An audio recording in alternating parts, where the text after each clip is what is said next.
આ વખતે ઉત્તરાયણ પતંગ રસિયાઓને મોંઘી પડવાની છે। જી હા, પતંગ દોરામાં 20 થી 25% ધરખમ ભાવ વધારાથી સુરેન્દ્રનગર જિલ્લામાં પતંગ રસિયાઓ અને વેપારીઓ મુશ્કેલીમાં મુકાયા છે। ભાવ વધારાના કારણે ઝાલાવાડ પંથકના પતંગ બજારમાં મંદીનો માહોલ જોવા મળી રહ્યો છે। દર વર્ષે લાખો રૂપિયાનું પતંગ દોરાનું વેચાણ થાય છે, પરંતુ ચાલુ વર્ષે પતંગ દોરીના ભાવમાં 20 થી 25% ધરખમ ભાવ વધારો થયો છે। પતંગ દોરીના હોલસેલ વેપારીઓ દ્વારા લાખો રૂપિયાના પતંગ અને દોરીનો સ્ટોક કરવામાં આવ્યો છે, પરંતુ ભાવ વધારાના કારણે હાલ ગરાકી ઓછી જોવા મળી રહી છે। ગત વર્ષે જે 5 પતંગ 20 થી 25 રૂપિયાની મળતી હતી, તે પતંગની કિંમત અત્યારે 30 થી 40 રૂપિયા થઈ ગઈ છે। તો બીજી બાજુ દોરીથી તૈયાર ફિરકીઓ 200 થી 300 રૂપિયા સુધી મળતી હતી, તે અત્યારે 400 થી 500 રૂપિયા સુધી મળી રહી છે। છેલ્લા 25 વર્ષથી સુરેન્દ્રનગરમાં પતંગનો ધંધો કરું છું। આ વખતે પતંગમાં કાચા માલના હિસાબે ખૂબ જ તેજી છે, ખૂબ જ ભાવ વધારો છે। પતંગ કરતા કાચા રીલમાં ખૂબ જ ભાવ વધારો છે, એટલે ગયા વર્ષના કમ્પેરિઝનમાં આ વખતે 25 થી 30% ભાવ વધારો આ વખતે છે। અને અત્યારે હાલની પોઝિશન એવી છે કે સુરેન્દ્રનગરમાં પ્રોપર બધા જગ્યાએ 25 થી 30 કરોડ રૂપિયાનો માલ ભરેલ છે, પણ જો ગરાગી નહીં નીકળે ને તો વેપારીને થોડી તકલીફ પડશે। બે છોકરા છે, દર વખતે હું પતંગની ખરીદી અહીંયાથી જ કરું છું। ગઈ વખતેના ભાવ કરતા અત્યારના ભાવમાં 25 થી 30% વધારો છે। ગઈ વખતે આપણે 2-3 હજારમાં ઉત્તરાયણ થઈ જતી હતી, અત્યારે મોંઘવારીના કારણે 5-6 હજાર થાય છે। આ વખતેની ઉત્તરાયણ બહુ મોંઘી થાય એવું લાગે છે। એ બધે મારે ઓછા બજેટમાં ઉત્તરાયણ કરવી પડે એવું લાગે છે। આ વખતે બહુ વધારો છે ભાવમાં। હું દર વર્ષે અહીંયાથી ખરીદી કરું છું। આ ફેરી મોંઘવારીના હિસાબે વધારાના હિસાબે 30 થી 40 રૂપિયાનો પંજો થઈ ગયો છે। 10 થી 20 નો આવતો તો એ આ ફેરી 2-3 હજારમાં ઉત્તરાયણ થતી હતી, 5-6 હજાર રૂપિયામાં ઉત્તરાયણ થશે। આ ઉપરથી કાચા માલનો વધારો થતા આ ફેરી મોંઘવારી વધી ગઈ છે। મકર સંક્રાંતિના દિવસને દાન પુણ્ય માટે પવિત્ર દિવસ માનવામાં આવે છે। મકર સંક્રાંતિના દિવસે લોકો વિવિધ પૂજા, ગૌદાન તેમજ ગૌપૂજન સહિતના ધાર્મિક કાર્યો કરે છે। ત્યારે સોમનાથ મંદિર ટ્રસ્ટ દ્વારા મકર સંક્રાંતિના દિવસે ભક્તો માટે ખાસ આયોજન કરવામાં આવ્યું છે। જે ભાવિકો મંદિરમાં રૂબરૂ નથી પહોંચી શકતા, તેમના માટે સવારે 9 કલાકે ઓનલાઈન ગૌપૂજનનું આયોજન કરવામાં આવ્યું છે। સવારે 11 કલાકે શ્રી સોમનાથ મહાદેવને તલનો અભિષેક કરવામાં આવે છે, સાથે જ તલનો શ્રૃંગાર પણ કરવામાં આવશે। સોમનાથ ટ્રસ્ટની ગીર ગૌશાળામાં 240 થી વધુ ગીર ગૌવંશનું સંવર્ધન કરવામાં આવે છે। શાસ્ત્રોમાં પણ ગૌપૂજન તેમજ ગૌપાલનને શ્રેષ્ઠ માનવામાં આવ્યું છે। ત્યારે ભક્તો 251 રૂપિયાથી લઈને 31,000 રૂપિયા સુધીનું ગૌ સેવામાં દાન કરી શકે છે। ગૌ સેવાનો લાભ લેવા ઈચ્છતા ભક્તો સોમનાથ ટ્રસ્ટની વેબસાઇટ ઉપરથી પોતાની સેવા નોંધાવી શકે છે। બનાસકાંઠામાં જિલ્લા વિભાજનના વિરોધની વચ્ચે વિધાનસભા અધ્યક્ષ શંકર ચૌધરી આવ્યા મેદાને। લાખણી પહોંચ્યા શંકર ચૌધરી। જિલ્લા વિભાજન બાદ થરાદ ધારાસભ્ય અને વિધાનસભા અધ્યક્ષ શંકર ચૌધરીના થરાદ અને લાખણીમાં આગમનને લઈને વિસ્તારમાં જશ્નનો માહોલ છવાયો છે। લાખણીથી થરાદ વચ્ચે ઠેર ઠેર શંકર ચૌધરીના સ્વાગત કાર્યક્રમો યોજાશે। શંકર ચૌધરી થરાદમાં વિશાળ રેલીની સાથે જંગી જાહેર સભા પણ યોજશે।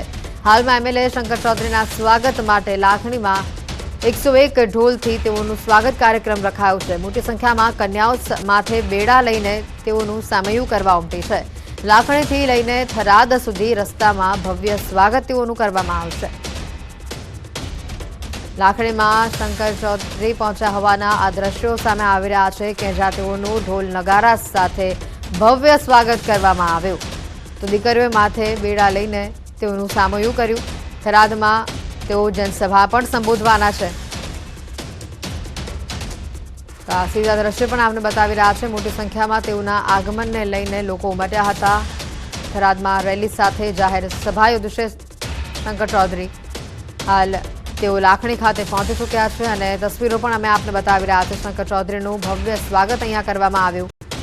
જિલ્લા વિભાજન બાદ થરાદ ધારાસભ્ય અને વિધાનસભા અધ્યક્ષ શંકર ચૌધરીના થરાદ અને લાખણીમાં આગમનને લઈને આ વિસ્તારમાં અત્યારે જશ્નનો માહોલ છવાયો છે।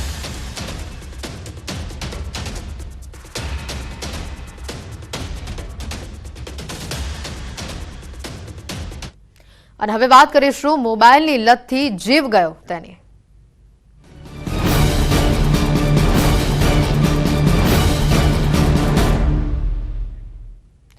દરેક માતા પિતા માટે અહીંયા લાલબત્તી સમાન કિસ્સો છે। મોબાઈલ માટે પિતાએ ઠપકો આપ્યો અને આ ઠપકાથી પુત્રીએ આપઘાત કરી લીધો। સતત બીજા દિવસે મોબાઈલની લતે આપઘાતનો આ બનાવ સામે આવ્યો છે। પાંડેસરાના શિવનગરમાં 18 વર્ષની યુવતીનો આપઘાત સામે આવ્યો છે। મોબાઈલમાં વ્યસ્ત જમવામાં મીઠું વધુ કેમ નાખ્યું તે વાત અંગે પિતાએ પુત્રીને ઠપકો આપ્યો। જે બાદ લાગી આવતા પુત્રીએ ઘરમાં જ ફાંસો ખાઈ આપઘાત કરી લીધો. એકની એક સંતાને આપઘાત કરી લેતા પરિવાર પર હાલ ભારે શોકનો માહોલ છવાયો છે. દરેક માતા પિતા માટે અહીંયા ખૂબ જ આ ચિંતાનો વિષય છે, કારણ કે વધુ પડતું જે બાળકો મોબાઈલ વાપરી રહ્યા છે એવા તમામ માતા પિતા માટે અહીંયા લાલબત્તી સમાન કિસ્સો છે, કારણ કે અહીંયા પિતાએ તેની પુત્રીને મોબાઈલ વધુ વાપરવાની ના પાડી અને તેમાં લાગી આવતા આ દીકરીએ આપઘાત કર્યો છે. 2 દિવસ પહેલા પણ સુરતમાં આવું જ બનાવ બન્યો હતો. ત્યારે પાંડેસરાના શિવનગરમાં 18 વર્ષીય યુવતી કે જેણે આપઘાત કર્યો છે, તો બીજી બાજુ ગઈકાલે પણ આવો જ એક બનાવ સુરતથી સામે આવ્યો હતો. પાંડેસરાના આવિર્ભાવ સોસાયટીમાં પણ ધોરણ 8ની વિદ્યાર્થીનીએ આપઘાત કરી લીધો. વિદ્યાર્થીનીને મોબાઈલની લત લાગી ગઈ હતી અને સતત તે મોબાઈલમાં મશગુલ રહેતી, જેથી માતાએ વિદ્યાર્થીની પાસેથી મોબાઈલ છીનવી લઈ વધારે પડતો મોબાઈલનો ઉપયોગ ન કરવા બાબતે ઠપકો આપ્યો. જોકે માતા શાકભાજી લઈ પરત આવતા આ માસૂમ દીકરી ફાંસો ખાધેલી હાલતમાં મળી આવી હતી. બંને દ્રશ્યો આપણે બતાવી રહ્યા છે. આજે બીજો દિવસ અને બીજી આ જ પ્રકારે આપઘાતની ઘટના સામે આવી કે જેમાં મોબાઈલ બાબતે ઠપકો આપ્યો માતા પિતાએ અને બાળકોએ આપઘાત કરી લીધો. આ એક બાજુ ધોરણ 8ની વિદ્યાર્થીની કે જેણે આપઘાત કર્યો અને બીજા દ્રશ્યોમાં પણ આપણે બતાવી રહ્યા છે આજની ઘટના કે જેમાં વિદ્યાર્થીને પિતાએ ઠપકો આપ્યો મોબાઈલ માટે અને તેને આપઘાત કરી લીધો. 2 દિવસ પહેલા પણ મોબાઈલના ઉપયોગ અને સોશિયલ મીડિયાના માધ્યમથી બાળકો ભાગી જવાનો જે બનાવ સામે આવ્યો છે. અરવલ્લીના ધનસુરામાં 31 ડિસેમ્બરે 10 વર્ષની બાળકીના અપહરણના કેસમાં ખુલાસો થયો છે. બાળકી અને 16 વર્ષનો કિશોર સોશિયલ મીડિયાથી સંપર્કમાં આવ્યા અને તેઓ ઘર છોડીને ત્યાંથી જતા રહ્યા. તપાસમાં એ પણ સામે આવ્યું છે કે બાળકીની માતાને મોબાઈલ વાપરતા નહોતું આવડતું, જ્યારે સોશિયલ મીડિયા શું તેની પણ તેઓને ખબર ન હતી. આમ સોશિયલ મીડિયા કઈ રીતે બાળકોના જીવને જોખમમાં મૂકી રહ્યા છે, સોશિયલ મીડિયાની લત એ બાળકોના જીવને કઈ રીતે જોખમમાં મૂકે છે, તેના અલગ અલગ આ દ્રશ્યો સામે આવ્યા છે. बस उसका पप्पा ने थोड़ा खिंचवाया, नमक ज्यादा हो गया था सब्जी में, थोड़ा मोबाइल में व्यस्त रहती थी, नमक क्यों ज्यादा कर दिया, इसकी वजह से उसने आत्महत्या कर ली. नहीं, शादी नहीं हुई. मोबाइल में लड़के वीडियो होते हैं, उसमें जाके पैसा कदम उठाते, क्या बोलेंगे आप? मैं तो ये कहना चाहता हूँ माँ बाप को आजकल के ये सोशल मीडिया से दूर रखे. સોશિયલ મીડિયાના ઘણા જ બધા ફાયદા છે, પરંતુ તેની સામે તેના ગેરફાયદા પણ છે. અત્યારે બાળકો મોબાઈલમાં એટલા બધા રચ્યા પચ્યા રહે છે કે તેમને મોબાઈલની દુનિયા જ સાચી લાગવા લાગે છે. આ અંગે મનોચિકિત્સકનું શું કહેવું છે, આવો સાંભળીએ. બાળકોમાં નેગેટિવ ઇફેક્ટ આવી રહી છે સોશિયલ મીડિયા થ્રુ, એ ઘણી સાચી વાત છે.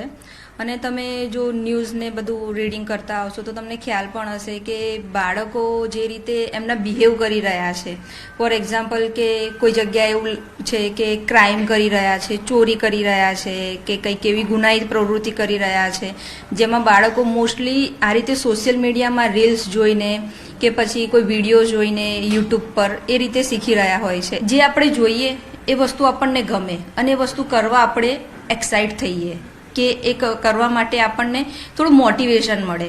તો આમાં એ જ વસ્તુ છે કે બાળકો સોશિયલ મીડિયામાં જે જોવે છે, રીલ્સ જોવે છે કે યુટ્યુબ પર જોઈને અમુક વિડીયો જોવે છે, કાર્ટૂન્સમાં એવું વસ્તુ જોવે છે કે જેથી કરીને એના રીઝનના લીધે, એ કારણના લીધે એ લોકો એ ટાઈપનું બધું વર્તન કરવા લાગે છે.